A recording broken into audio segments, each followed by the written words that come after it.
All right, everybody, welcome back to another episode of the Lasting Learning Podcast. Today, you got a pretty fun episode that you're going to be listening to because you're going to be learning about a new friend of mine while I learn in real time. And these are sometimes the best episodes for me. Sometimes I bring guests on that have been friends of mine for years and years and years. And sometimes we have a lot of inside jokes, and it's hard for people to track the conversations because we're just laughing and joking on memories. Today, though, it's a conversation being had in real time as I get to know a new friend right along with you. This is a friend who came into my life maybe 4, 5, 6 months ago. I can't even tell you how long we've been connected, but it's been pretty recent. And I'll be honest, mad respect for her. She is doing amazing things, making people smile, making people think, making people reflect. And she really does an amazing job of focusing on the things that matter most. She's a friend from the north, or maybe it's just to the east. I'm not quite sure how the geography works for all of this, but she's hanging out in Ontario, changing the lives of kids and adults there and here in the States. Nilmini, thank you so much for joining us today on Lasting Learning. Dave, it's really nice to be on your podcast, and I'm super excited about this conversation. Thank you for having me. Yeah, I think I'm way more excited than you are. So just let me be clear about that. We were joking earlier that today is like podcasting day for you. We're breaking the ice for you, and you are a podcast veteran after today. You're on all the shows, doing all the things, having all the conversations. Today, yesterday, if I would have had a conversation with you today, you would have been lost. I had no idea what podcasting was all about. But today, you can kind of run the show. So at any time today, just steal the mic, start going, do your thing. Okay. Sounds good. Today was the podcasting day for sure. Yes. So, Nilmini, tell people who you are. I told them you're hanging out in Canada, changing the lives of kids and adults. But aside from that, who are you? What do you do? What do people need to know about you? So I would say that I'm a teacher at heart. I always have been. I think ever since I was a little kid, I've always dreamt of being a teacher and played teacher most of my childhood. I was born in the little island of Sri Lanka. We immigrated to Canada a while back because there was a civil war there, and we had to escape it to come to Canada, and we became Canadian citizens. I spent half my life there, I would say, and half my life here, but the years are flying by. So it is my drum roll 20th year of teaching. And I'm loving every moment. There's been definitely interesting curves and turns and moments of resilience. But other than that, it's been honestly the best decision of my life, becoming a teacher, and I love it. Wow, so that's awesome. A little bit about me. No, that's awesome. I'm going to go back because I've always pronounced it Sri Lanka. You said Sri Lanka, so it's tomato. I'm guessing does it matter if I call it Sri Lanka? Is that okay? I think it's a-okay. I think pronunciation and accents, and I think that's a part of culture, and I think that's something we should embrace, and it's exciting. Okay, so Sri Lanka to Ontario, Canada. How does one say that we're going to flee because of civil war and move to Ontario, Canada? What was it about Canada that brought you there? Actually, I don't think it was a decision that was easily made. There was no choice in leaving for my parents, who were probably just younger than me when they came here, which was hard because they spent most of their life there. And we had family in a lot of different countries who sponsored us. The first sponsorship that came through was from Canada, and we took it. I think when it comes to safety, you kind of like they had 2 kids, so they wanted to leave the country. They took it and they came. So I think that's why it was Canada. It could have easily been the United States or Australia or any other country, United Kingdom, but we came here because that was the first one that came, and it was safe, and we were looking forward to a brighter future. Wow, that's awesome. Yeah. But the world really is at your hands, right at your feet right now, where you could go anywhere you want, to do anything you want, but you've been there for better than 20 years now, changing lives. Do you consider Canada, Ontario, is that home for you? Oh, 100%. It's home. I think when people ask me sometimes, where are you from? I think I take it like, oh, I was born. Okay, yeah, I was born in Sri Lanka. That's also home. It's close to my heart, and I will always remember that experience. But where I grew up, where I was educated, where I have everything I have in my life is in Canada right now. So yeah, it's home. Have you ever been to the States to hang out? Yes, I have lots of family in lots of different states. I Okay. would say I love being to the United States. It's been a very refreshing change, and I love Americans and I love visiting. So I'm going to ask you a loaded question. Just know that Okay. because I've got a lot of Canadian friends as well, and Canada is outside of the U.S. probably my favorite place on planet Earth. That's nice. The people there are just. I mean, it's cold. Don't get me wrong. It's cold. A lot of ice, a lot of snow, a lot of stereotypes and maple syrup and hockey and all the things. But the people are just some of the most genuinely amazing, kind-hearted, um, just absolutely incredible people in Canada. In the States, when you come down here, we've got 50 states, some territories, provinces, districts, and every single one has its own identity. The people are very, very different, from Philadelphia, New York, Boston to California, Rhode Island, Oklahoma, Florida. Like, everybody is different. In Canada, it feels like everybody is just kind and amazing. In the States, based on the state, the city, the region. So here's the loaded question. What's your favorite state? I love California. Oh, you were supposed to say Michigan. You've already failed. I know. I'm sorry. All right, I California. just Why? California because I would say my top three reasons is very culturally diverse. Yeah. You can go anywhere and do anything with any culture. I kind of fit in. I don't feel like I'm an outsider when I go there. I have lots of amazing cousins and family there. So I feel like I'm home anyway because there's so many families I could visit and hang out with and chat with. And I know so many people. And then when you extend it, if I think about my heritage, there's so much Sri Lankan people in California. So if I ever wanted to dress up in a sari and go out to a baila dance party, it's there. And everyone is more like me because they speak like me. They've gone through the immigration process. They're North American. And we kind of get each other more because we've been through that journey compared to when I visit back home to where I was born. I feel like I don't really fit in. I want to so help the culture and I so want to fit in to do everything I'm doing. But there's a little bit of a disconnect because I have that North American, I don't know, growing up here, that experience that I bring with me that disconnects me from my home culture, but I fit easier in California because everyone's like me. Oh, that is super interesting to me. Super interesting that California. I thought the answer was going to be, when you said California, you were going to talk about the geography or the weather or LA, San Francisco, but no, it was because you feel like you fit in, even though it's 2,500 miles away from where you are right now. You feel like you fit in better there than even where you were born. Yeah. That is fascinating to me. Can I go a little bit deeper into that? Do you mind? Do you feel like you fit in where you are right now? Um, so I definitely feel like there's not a lot of people like me in my culture. There's a lot of people from my country. Mm-hmm. There is, I would say I fit in because I want to fit in and I blend in and I'm very good at making friends and hanging out and finding um, understanding and common ground.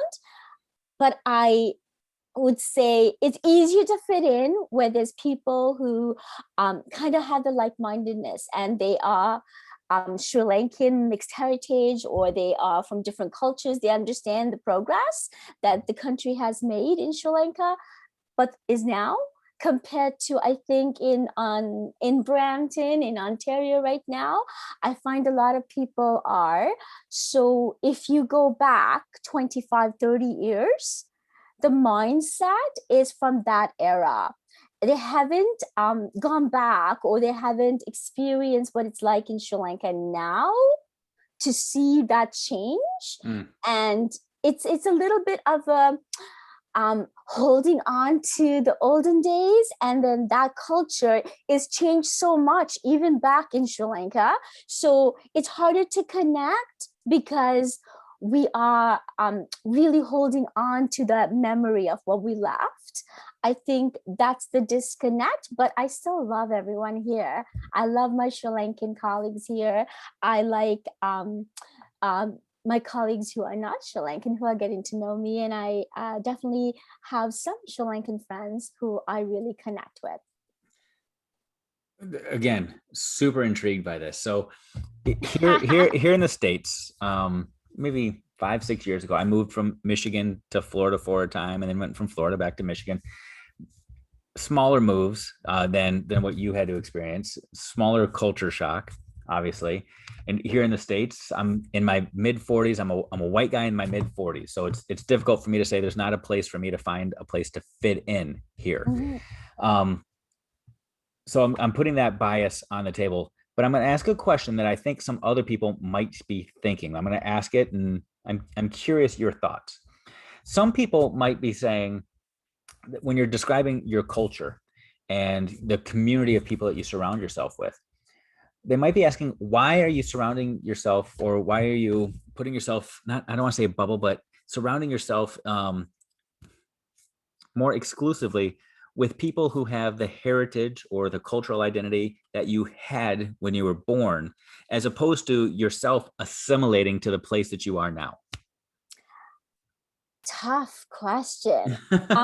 So I would say I am a very good example of assimilation because I probably went to a school with very diverse cultures. I teach in a community where I'm one of the only very few Sri Lankan teachers. So I would have said that I think I'm going to go the opposite way. I'm going to tell you why I feel that warm-heartedness in California, or why I love being there. It's because I don't have it here. And I'm really searching for it here. So I try to join the all girls clubs or all girls schools, or try to make that connection. But I think everybody is craving that connection. But I think when I go to the States, it's already there, it's established. You want to go to a dance, it's already organized, it's there. What can I bring? How can I help? Or do you need help fundraising? No problem. Do you want to organize the DJ? No problem. It's something I can learn from. So I think that's why I am more drawn to my own cultural bubble. But it's not because they're any different or any better. It's because I think it's easier to connect to start off with. And then I can assimilate faster because I can say, oh, I can talk to you, Dave. You might not get what I've been through, but I can tell you my story because I'm more comfortable, because now I've gotten to know you. I think that's more personality, or maybe more the quietness of the culture and the way we speak and interact. We have to gain trust and know people to make that connection before we open up. Does that make sense? Oh, it makes total sense. Okay. Yeah. And I appreciate you taking a minute and walking people through that, because I think it's an important understanding for people to have, because you're not exclusionary with your mindset. No. As a matter of fact, it's the exact opposite. One of your passions, one of the things I know that you write and you talk about a lot, is the idea of diversity and equity and appreciation for not just everybody's uniqueness, but also, their strengths, their differences, what brings everybody together. It's really the heart of who you are and the work that you're doing right now. Talk to me a little bit about some of the things that you're thinking, writing, sharing with others right now through that lens. I think I really did some reflecting this year, and I really wanted to see what have I not explored. And I thought, you know what, something I haven't really explored from my past was the importance of peace and maintaining peace and peace education. And that was important. So that's something I'm reflecting on this year. I want to try and do a picture book. I'm trying to put something together where I can have lesson plans, because I think this year taught me how small the world can really be, if it needed to be, to connect with everyone around the world, and know that it's not Canada or the United States or Sri Lanka. It's more, we're all countries together in this beautiful world, and we need to help each other and support each other as we work towards the future. And I think 20 years ago, that was not possible. It was harder to see that happening because I remember when I first came here, I couldn't really call my friends or talk on Skype or do Zoom. Like, it was not there. So we still are friends. We saw each other once a year, maybe when I went back. If we timed it right, if we all went back at the same time, we all met each other and we kept in touch. And those friendships from kindergarten are still there. But it was so much harder to maintain. But right now, it almost is like the world is a little bit smaller with technology, and the opportunity is there to know that, you know what, maybe I look like me and you need to see me for who I am, my culture, my accent, possibly my skin color, possibly my beliefs on views on equity, but more importantly, I'm Canadian. I mean, doesn't that blow your mind that I could be Canadian? And then you think about how small that world became suddenly because all the cultural heritages get mixed slowly over the years. And as people immigrate into different countries, they bring a little bit of themselves as they assimilate and they integrate. But then it makes the culture so much richer, which means we all, as a whole world, need to maintain that peace and understand differences. And I think that was an important part that I wanted to reflect on this year. And that's what I'm working on. But I think with equity, I think I went on a different angle because I wanted to really focus on helping people understand that differences make us richer. It really does. And differences are how we connect, not similarities necessarily, because it's really hard to find another person like me to connect with, right? And that's What a do you good think? thing. No, absolutely. And I think that's one of the beautiful things about life is that there's not going to be anybody else out there like you. You know, that's why I do this podcast, is so that people can get to know you, not the stereotype of you, not people like you, but get to know you, because you do have amazing gifts. You do have amazing passions and interests and skills and opportunities that you are looking to grow into. And that's what makes you incredible, is you, not Mhm. all the other things that people think of when they see you or when they hear you or they read about you, but you. I Yes, want to talk about one of the things that you mentioned that you're working on right now. You said picture book. I My did. ears picked up on that. So picture books typically aren't written for 40-year-old men like me. They're typically written for younger readers, I'm assuming. Um, and I know it's still an infancy stage right now, and you probably don't want to necessarily go too far into it. But I'm just gonna ask, why the idea of a picture book versus a novel or another blog? Why a picture book? That's an excellent question. So it came a picture book because you know what? As an elementary teacher, I use picture books every single day when I teach. I teach K-8, and I've used picture books in all the grades I've taught. I've taught kindergarten up to grade 8. And it is something I always work with when I have to have a courageous conversation. If I want to talk about a very tough topic, let's say racism, that's somehow the inspiration for my topic and my starter. So I thought, you know what, I've used so many picture books to teach some amazing lessons, to make connections with individual students and groups of students, to bring their equity mindset forward, to make sure they have a positive mindset going forward and find solutions to inclusion and equity-based solutions. I thought, I've never read a picture book that had someone like me. I never had a girl like me in a picture book. And I thought it would be something fun to work on. Then I thought, what would be the message? And I thought, I think I want it to be about peace, because it's something I never ever had growing up as a child. I always was going to school in security and safety and always worried about something happening. And schools were always so highly secured. Growing up in a civil war, it was a natural part of life. And when I came to Canada, that's something I always felt like I didn't have to worry about. And it's something I want to always maintain. And I think everywhere around the world, every single child deserves that peace of mind. And it's something we can achieve, I think, as a global society. I think it's really possible with making so many connections and teachers being from so many different cultures today in 2021. It's really possible to do so. So that's where the interest came from. And I also did a little project when I did my honors thesis on picture books and representation. And I think the research, now I'm older, but back when I was a very brand new teacher, the research really pointed towards the importance of at least seeing yourself once represented somewhere makes a huge difference in how you succeed in school. Wow, it's such a great mission. It's, it's one thing for a kid to read the written text about himself or herself, but to actually look at a picture and to be able to associate themselves. That's so powerful. I love that. I love that mission. I love everything about all of that. So good for you. That's amazing. Baby steps. No, but it's a huge step, which that's kind of the question I have for you next is, why make any of those steps?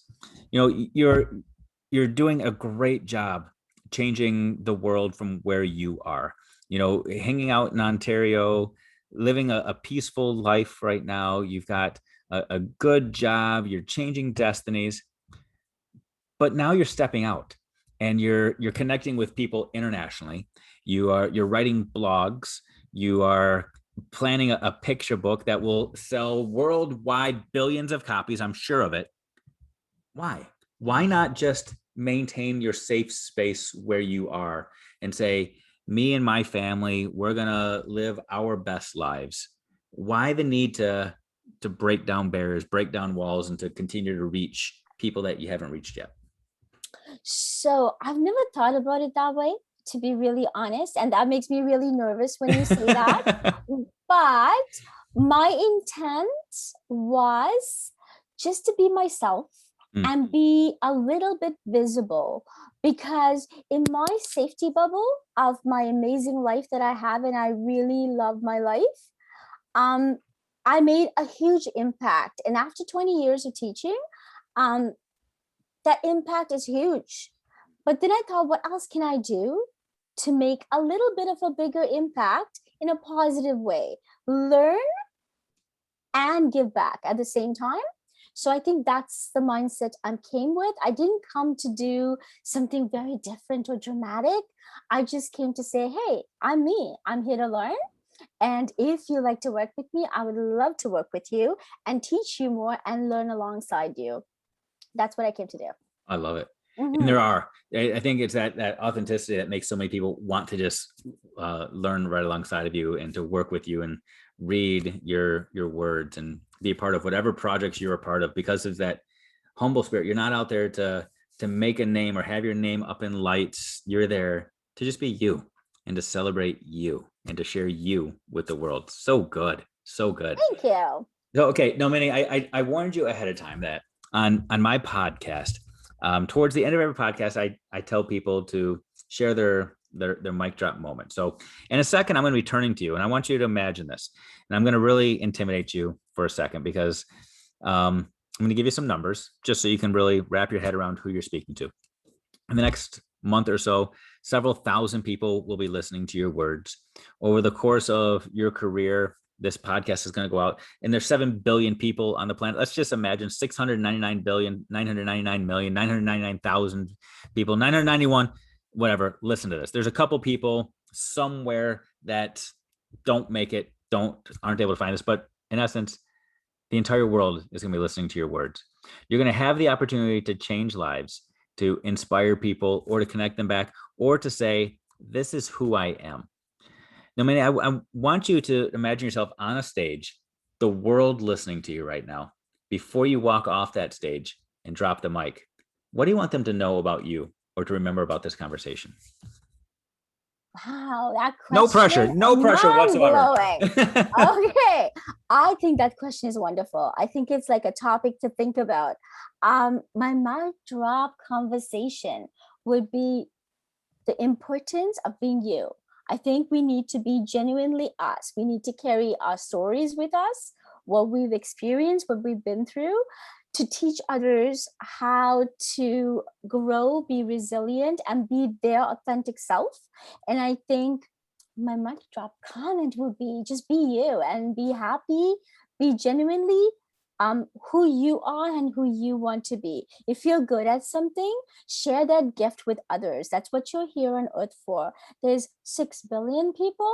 Is that correct? Something like that. It's between 6 and 7. Yeah, yeah. Yep. Okay, A so lot. let's say There's a 6, lot. 7, but a lot of people. We all have a gift, and we all have something we can contribute to making this beautiful planet, Earth, a beautiful, peaceful, amazing world with no boundaries. No boundaries like countries or religions or race or cultures or language. All of those things are important, but I think my mic drop moment will be we're all human, and that's what connects us. At the end of the day, we're a human race. And if we as a race, as a human being, advance society and we keep the peace, we maintain prosperity as a world, we will be successful. I think that's what I would want to say. There you go. And you said it. You said it so well. So, no, many there are people listening that just heard that and like, oh my gosh, don't end. Don't let this conversation end. That are going to want to continue to be connected with you. That are going to want to continue to learn with you. How can they reach out to you? How can they connect with you and um, follow your path, follow your journey, follow your story? I would say reach out to me in any social media. I'm pretty friendly. If you follow me, message me. I would be happy to help you and happy to learn alongside with you. So Twitter, Instagram, I'm more public. My Facebook is more private, but you can reach out to me on Twitter and Instagram or email. Ask for my email. I'm happy to communicate and keep in touch. Awesome. And I'll have your social media handles listed in the show notes for those people that are overachievers and actually read the show notes. Read them, click on them, follow her, and you will continue to be inspired on all the things that matter most. So, Nilmini, thank you so much for taking time out of your busy, crazy day of changing the world to hang out with me and to inspire the listeners that tune in every week. You are amazing. You're inspirational, and I am so glad that we are connected. Thank you so much for having me. It's been an honor reflecting and learning alongside you. Keep in touch. Thank you. Thank you.